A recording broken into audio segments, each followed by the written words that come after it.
अगला 6वें नंबर का मौलिक अधिकार संवैधानिक उपचारों का अधिकार, आर्टिकल नंबर 32। इसके अनुसार अगर किसी व्यक्ति को ये लगता है कि उसके मौलिक अधिकारों का हनन हुआ है तो वह सुप्रीम कोर्ट जा सकता है। और कहीं जा सकता है? बस सुप्रीम कोर्ट चला जाए? उच्च न्यायालय भी जा सकता है। तो यहाँ पर न्यायालय जो होते हैं इंडिया में, उनको रिट जारी करने का अधिकार होता है अगर मौलिक अधिकारों का हनन हो रहा है तो। भारत में सर्वोच्च न्यायालय आर्टिकल 32 के तहत रिट जारी करती है। कितने प्रकार की रिट होती है? सर्वोच्च न्यायालय जारी करता है। कौन करता है? Supreme court. इस आर्टिकल के तहत बता रहा हूं, यानी आर्टिकल रिट नोटिस तरह, एक तरह से नोटिस होता है संवैधानिक भाषा में। आर्टिकल नंबर 32 के तहत कौन जारी करेगा? सर्वोच्च न्यायालय। और जो उच्च न्यायालय होता है वो इस आर्टिकल के तहत नहीं करेगा, उसका आर्टिकल अलग। हम अभी पढ़ रहे हैं आर्टिकल नंबर 32 के तहत सर्वोच्च न्यायालय रिट जारी करता है। कितने प्रकार की रिटें होती हैं? 5। पहली कौन सी है? बंदी, प्रत्यक्षी। अच्छा, बंदी शब्द का अर्थ समझते हो? क्या होता है? जिसको गिरफ्तार कर लिया गया, जो कैद में है, हिरासत में है, गिरफ्तारी की दशा में है, उसको कहेंगे बंदी। प्रत्यक्ष का मतलब होता है इटावा अभी कुछ हो रहा है, तुम्हारे प्रत्यक्ष में है, वो तुम्हें दिखाई पड़ रहा है। प्रत्यक्ष का मतलब है जो हमारी आंखों के सामने हो रहा है। तो सुप्रीम कोर्ट ये रिट उस व्यक्ति के रिक्वेस्ट पर जारी करेगा जो कहीं ना कहीं बंदी की दशा में, हिरासत की दशा में। वो व्यक्ति सुप्रीम कोर्ट चला जाए तो फिर उस सुप्रीम कोर्ट उसके लिए कौन सी रिट जारी करेगा? बंदी प्रत्यक्षीकरण। और इस रिट के जरिए, समझ लेना, मैं लिखूंगा नहीं। बंदी प्रत्यक्षीकरण में इस रिट के जरिए क्या करेगा सुप्रीम कोर्ट? जिस भी व्यक्ति ने उसे निरुद्ध किया है, जिस भी अथॉरिटी ने उसे निरुद्ध करके रखा है, हिरासत में लिया है, उसको यह आदेश देगा कि इस नियत समय के अंदर और इस नियत स्थान पर इस व्यक्ति को न्यायालय या किसी दंडाधिकारी के समक्ष प्रस्तुत करो, प्रत्यक्ष रूप में, निश्चित समय और निश्चित स्थान पर। जो भी व्यक्ति हिरासत में है, जो भी व्यक्ति बंदी की दशा में, उसको प्रत्यक्ष रूप से पेश किया जाए, जिसके बाद ये न्यायालय तय कर सके उसकी गिरफ्तारी या उसको बंदी बनाया जाना उचित भी है या अनुचित है। ऐसा तो नहीं है जबरदस्ती बना के रखा हो, आधार ना हो उसका। तो उन सभी कारणों की जांच करेगा, तो ये बंदी प्रत्यक्षीकरण कहलाएगा। दूसरी रिट परमादेश। देखो, सबका हिंदी वर्ड अगर समझ लोगे तब भी आपको आ जाएगा। परमादेश 2 शब्दों से मिलकर बना है, परम। अब बहुत हिंदी कहानी समझो, तुम कल से कहोगे नहीं हम पढ़ाए हैं, परसों से कुछ और आ जाए, आता कुछ ना हो गए हम पढ़ाएंगे क्लास में, यहाँ व्यवस्था नहीं बन पाएगी, है ना। अगर सबको इतने मौलिक अधिकार मिल जाए कि जो भी आए सो पढ़ाने लगे तो सबको यहाँ व्यवस्था बन पाएगी? नहीं बन पाएगी, व्यवस्था गड़बड़ हो जाएगी। तो व्यवस्थाएं बनी रहे, इसके लिए हायर अथॉरिटी अपने से नीचे वालों को परमादेश देती है। भाई तुम्हारा काम इस समय पढ़ने का है और मेरा काम पढ़ाने का है ना, तो मैं आपसे यही कहूंगा कि भाई पढ़ो। तो जब आप अपना कर्तव्य भूल जाएंगे, जो आपका कर्तव्य है, तो आपसे ऊपर जो व्यक्ति होगा वो आपको याद दिलवाएगा।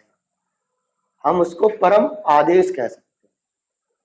जब आपके जो कर्तव्य निश्चित हैं, उन कर्तव्यों का पालन सुनिश्चित करने के लिए आपको नोटिस दिया जाए तो वो क्या कहलाएगा कि भाई आपका ये काम है, आप ये कर क्यों नहीं रहे हैं। नोटिस आते हैं कभी कभी, ये करो ये करो।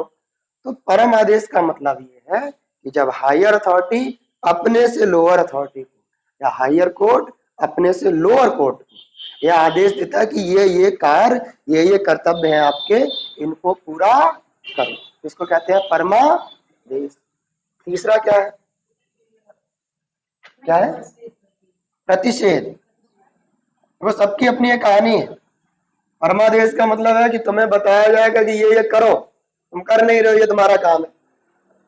और प्रतिषेध का मतलब है तुमको ये बताया जाएगा कि ये ना करो, ये तुम्हारे कार्य क्षेत्र से बाहर है। प्रतिषेध का मतलब है रोकना। तो ऊपर वाला व्यक्ति कहेगा ना ये ना करो घर में, है ना, कोई किसी भी जगह पर तुमको अगर ये बताने लगे कोई व्यक्ति ये आपका कार्य नहीं है, ये आप ना करो, तो वो क्या है? वो प्रतिषेध है।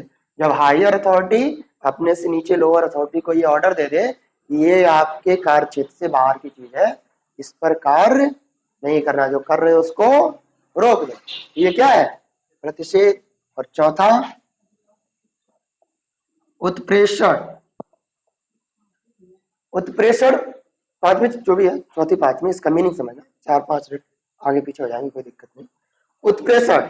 उत्प्रेषण का मतलब ये है कि यहाँ काम करने का आदेश दिया गया था, तुम कर ही नहीं रहे थे, तुमको आदेश मिला। तुम एक्स्ट्रा कर रहे थे तो तुमको रुकवाया गया, रुक जाओ, ये तुम्हारा नहीं, जितना है उतना करो। ये इसमें भी यही फीलिंग आती है कि ये तुम्हारा नहीं है और ये किसका है? ये मेरा है, तो तुम इसको ऊपर भेजो। उत्प्रेषण का मतलब है ऊपर उठना। मतलब जब कोई लोअर अथॉरिटी काम कर रही हो तो उससे ये कहा जाए कि ये आपका अधिकार क्षेत्र का कार्य नहीं है, इसको हमारे पास भेज दो, ऊपर भेज दो, आप रुक जाओ और हमें भेज दो। तो इसमें सिर्फ रोकने के लिए प्रतिषेध लाया जाएगा और उसी कार्य को कंटिन्यू रखना है, लेकिन चूंकि नीचे का अधिकार क्षेत्र नहीं है तो उन सभी कार्यों को, उन सभी मामलों को हायर कोर्ट अपने पास मंगा लेता है। उसको क्या कहते हैं? ऊपर उठना। यानी कि जब हायर कोर्ट को ये लगे कि ये मुकदमा, ये केस नीचे का नहीं है, हमारा है, तो फिर वो आदेश दे सकती है इस जो भी आपने काम कर रहे हो इस मामले को हमें ट्रांसफर कर दो, हमें स्थानांतरित कर दो, तो उसको कहते हैं उत्प्रेषण। और पांचवी है, इसमें क्या है? पता नहीं चला आपने कर ही डाला, बाद में फिर इंक्वायरी लगेगी कि किस हैसियत से आपने ये कर लिया। इसमें काम करने की नोटिस दिया गया था, भाई काम करो, इसमें काम रोक दो, भाई तुम्हारा काम ही नहीं है ये, इसमें तुम्हारा नहीं है, मेरा है, यानी कि हायर अथॉरिटी का, मुझे दे दो।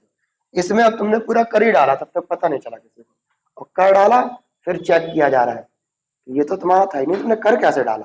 तो तुमसे पूछा जाएगा कि तुमने किस आधार पर, किस शक्ति के, यानी किस कर्तव्य के तहत, क्या अधिकार था तुम्हारा करने का, तो तुमने ये किया क्या? तो तुम्हारा अधिकार पूछा जाता है। जो कार्य आप कर चुके हैं उसका कारण पूछा जाता है कि किस आधार पर, उस अधिकार की व्याख्या की जाती है, उस अधिकार को समझा जाता है कि जो कर डाला उसका अधिकार आपके पास था या नहीं था, तो किस अधिकार के तहत आपने ये कार्य किया है वो बताइए। तो हायर अथॉरिटी पूछेगी आपसे। ये 5 प्रकार की रिट है, समझ में आ गई सबका मीनिंग? बंदी प्रत्यक्षीकरण, सुप्रीम कोर्ट या कोई भी न्यायालय ये कह सकता है कि जिस व्यक्ति को हिरासत में लिया है उसको एक निश्चित समय और निश्चित स्थान के समक्ष प्रस्तुत करिए, जिससे ये पता किया जा सके कि जिस वजह से उसको हिरासत में लिया गया है वो वजह मान्य भी है फिर अमान्य, चेकिंग की जाती है। परमादेश में रोक, एक तरह से आदेश दिया जाता है कि आप ये काम करिए, आपका कर्तव्य है। प्रतिषेध में रोक देते हैं हम काम को कि ना आपका ये काम नहीं है, आप छोड़ दीजिए। उत्प्रेषण में कह देता है कि नहीं आपका नहीं है लेकिन हमारा है, ऊपर दे दो उसको। और अधिकार परीक्षा में आपने कर डाला तो आपसे पूछा जाता है क्यों किया था भाई, तो ये है अधिकार परीक्षा। ये 5 प्रकार की रिटें हैं जो कौन जारी करता है? Supreme court. अगर यहीं पर बात करें तो उच्च न्यायालय भी रिट जारी करता है। किस आर्टिकल के तहत करेगा? 200, यहां आर्टिकल 32 सुप्रीम कोर्ट रिट जारी कर सकता है और 226 के तहत उच्च न्यायालय रिट जारी कर सकता है। अगर इसके दृष्टि में कोई मामला आता है तो फिर ये बाध्य है रिट जारी करने के लिए, यानी सुप्रीम कोर्ट बाध्य होता है, हमेशा ये बात याद रखना।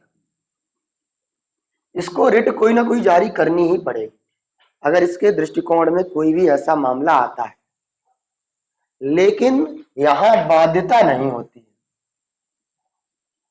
ये बाध्य नहीं है कि नहीं इसको रिट जारी करना ही है ना, वो चाहे तो आपको सुझाव देकर छोड़ सकता है, रटना जारी कर।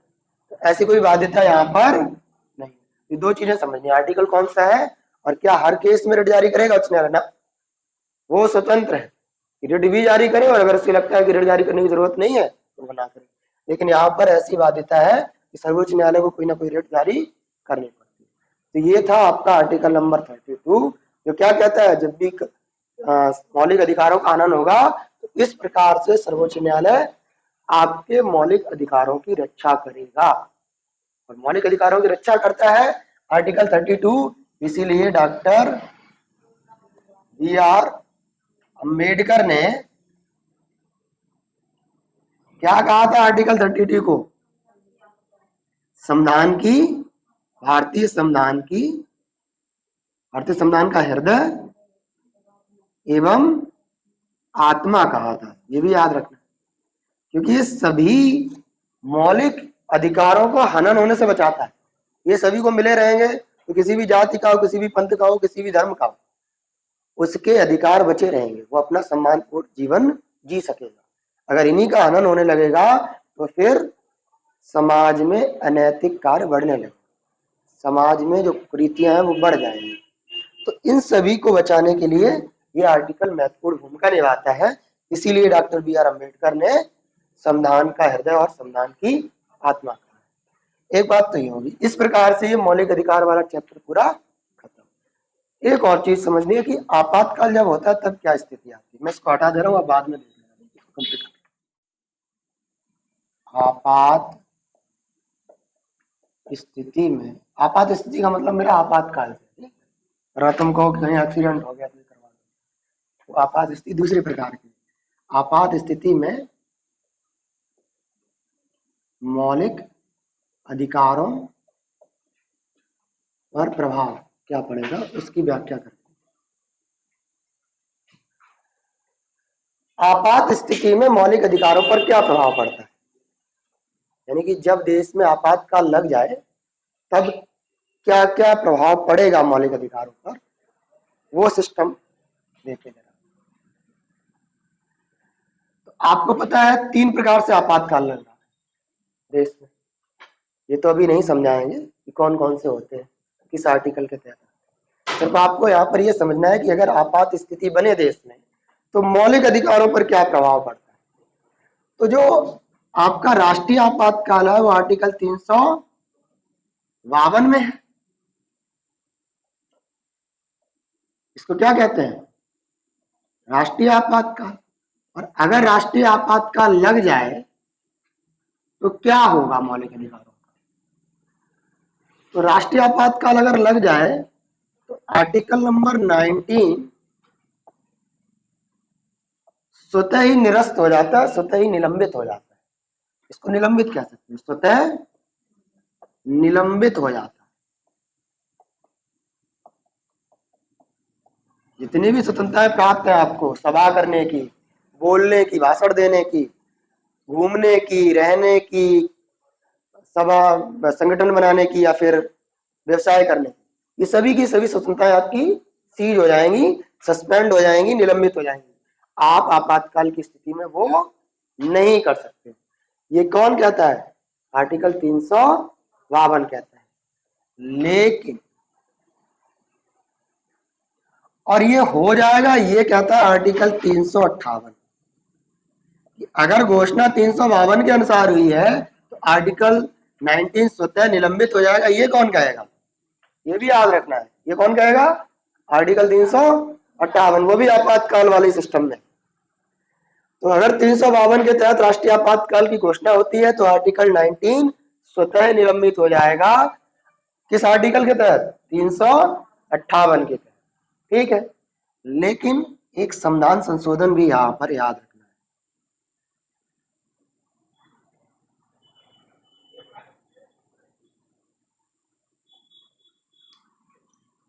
है। फोर्थ अमेंडमेंट एक्ट 1978, इसमें यह कहा गया कि राष्ट्रीय आपातकाल यदि युद्ध, ये प्रावधान किया गया, पहले किसी भी स्थिति में आपातकाल लगे, अगर वो राष्ट्रीय आपातकाल है तो 19 स्वतः निलंबित हो जाता है। लेकिन वर्तमान में आपको स्थिति समझनी है कि कब नहीं होगा।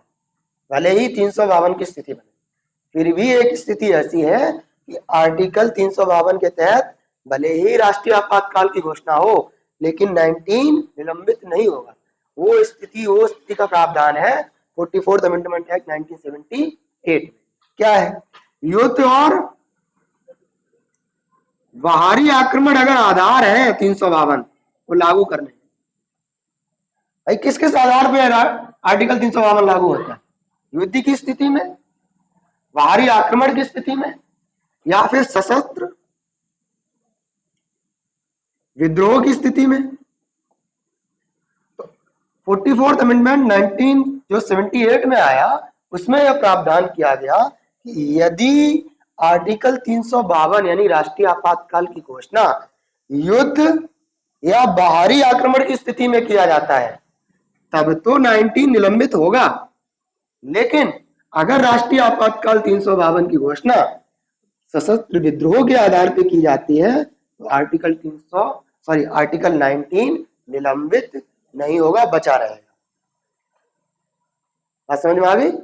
यानी अगर ये पूछा जाए कि क्या हर स्थिति में जब भी हम 352 की घोषणा करेंगे 19 निलंबित हो जाएगा? नहीं, 19 निलंबित आधार देखना पड़ेगा कि 352 यानी राष्ट्रीय आपातकाल किस आधार पर घोषित हुआ है। यदि वह युद्ध और बाहरी आक्रमण की स्थिति में घोषित हुआ है तब तो 19 निलंबित रहेगा, लेकिन अगर वह सशस्त्र विद्रोह की स्थिति में निलंबित हुआ है तब निलंबन नहीं होगा। ठीक, और इस स्थिति के बाद 352 कोई भी आपातकाल अगर लगाया जाए तो आर्टिकल 20 और 21 का भी प्रभाव समझना है। 20 और आर्टिकल 20 और 21 राष्ट्रीय आपातकाल की घोषणा की स्थिति में भी निलंबित नहीं हो सकते, निलंबित नहीं हो सकते। ये भी तो स्वतंत्रता के अधिकार में ही आते हैं। 20 अपराध दोष सिद्धि वाला था, 21 प्राण एवं दैहिक स्वतंत्रता का था, तो 20 और 21 किसी भी स्थिति में निलंबित नहीं हो सकते। भले ही राष्ट्रीय आपातकाल की घोषणा हो, 19 स्वतः निलंबित होगा, उसके दो आधार हैं, एक आधार पे वो नहीं होगा निलंबित। 20 और 21 को किसी भी आधार पे किया गया हो, निलंबित नहीं किया जा सकता। इसकी व्याख्या करता है आर्टिकल नंबर 359 कि अगर 352 के तहत राष्ट्रीय आपातकाल की घोषणा हुई है तो आर्टिकल 359 ये कहता है कि आर्टिकल 20 और 21 को किसी भी दशा में निलंबित नहीं किया जा सकता। अब फिर से क्वेश्चन आपके दिमाग में ये आ रहा होगा कि हम बात कर रहे थे मौलिक अधिकारों की और हमने अभी सिर्फ 3 ही आर्टिकल तो पढ़े हैं, ये निलंबित हो जाएगा और ये किसी भी दिशा में नहीं होगा, बाकी सबका क्या? भाई आर्टिकल तो हमने 14 से लेकर 32 तक पढ़ लिए, तो उन सब का क्या? जो उन आर्टिकल्स में बातें लिखी गई हैं उनका क्या होगा? तो वो सभी भी निलंबित हो सकते हैं। इन तीनों को पढ़ लिया आपने। इसके अलावा जितने भी आपके मौलिक अधिकार रह गए, जितने भी आर्टिकल आपके मौलिक अधिकारों के तहत रह गए, उनका निलंबन हो सकता है, लेकिन स्वतः नहीं होगा, राष्ट्रपति की अनुमति से होता है।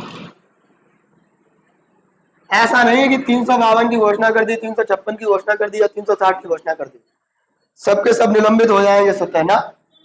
उनका निलंबन किया जा सकता है उस स्थिति में, लेकिन आपको फिर भी एक अलग से क्या करना पड़ेगा? राष्ट्रपति की अनुमति लेनी पड़ेगी, लेकिन ये किसी भी दशा में नहीं होंगे और ये स्वतः हो जाएंगे, इनके लिए कोई विशेष अनुमति नहीं लेनी पड़ती। अगर स्थिति सशस्त्र विद्रोह की है तब भी निलंबित नहीं किया जा सकता, मतलब वहां पर राष्ट्रपति चाहे भी आदेश देना तब भी निलंबन नहीं करवा सकता। बात समझ में आ गई? सारे आर्टिकल का निलंबन हो सकता है, लेकिन राष्ट्रपति की विशेष अनुमति लेनी पड़ेगी। 19 का निलंबन 2 स्थिति में हो सकता है, एक स्थिति में कभी नहीं होगा, और 2 स्थिति में जब होता है तो स्वतः हो जाता है। 20 और 21 को किसी भी स्थिति में निलंबित नहीं किया जा सकता। तो यह स्थिति, आपात स्थिति में यह प्रभाव है मौलिक अधिकारों का। इसको खत्म टॉपिक।